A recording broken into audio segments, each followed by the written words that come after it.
welkom by dag 10 van ons Spreuke-studie. Ek is baie bly jy is vandag weer saam met my. Ek dink elkeen van ons weet hoe ongelooflik kragtig woorde kan wees. As hierdie oordeenkings jou nader aan die Here bring, onthou om op die kanaal in te teken en die kennisgewing klokkie te druk sodat jy nie môre se episode misloop nie. Ons kan waarskynlik nog vandag 'n paar vriendelike woorde onthou wat iemand jare gelede vir ons gesê het, net soos ons waarskynlik ook woorde onthou wat diep seer gemaak het. Vandag herinner die Spreuke-skrywer ons daaraan dat God baie omgee oor die manier waarop ons praat, omdat ons woorde die vermoë het om ander mense se lewens aan te raak. Kom ons lees vandag se skrif. Die woorde van die regverdige is soos 'n fontein van lewe. Die woorde van goddelose steek geweld weg. Ek hou baie van hierdie beeld wat die Spreuke-skrywer hier gebruik. Hy sê ons woorde kan soos 'n fontein wees. Nie soos 'n plas water wat later opdroog nie, maar soos 'n fontein wat aanhou vloei. Dink net hoe kosbaar vars water in 'n droë woestyn is. As jy moeg en dors is en jy kom by so 'n fontein uit, stap jy nie sommer verby nie. Jy drink. Jy kry nuwe krag.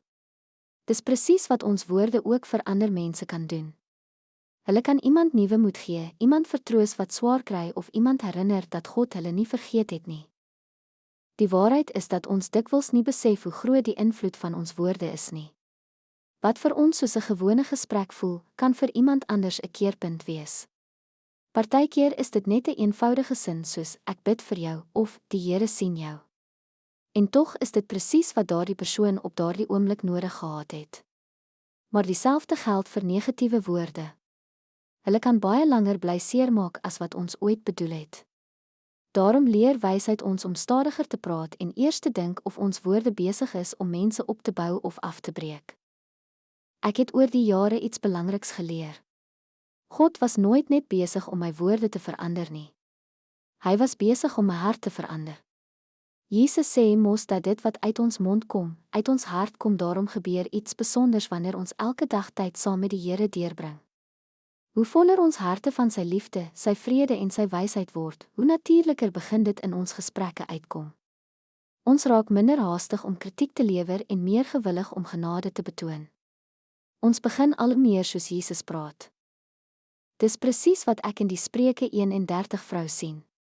Later lees ons dat sy met wysheid praat en dat liefdevolle onderrig op haar tong is. Ek glo mense het nie net haar harde werk bewonder nie.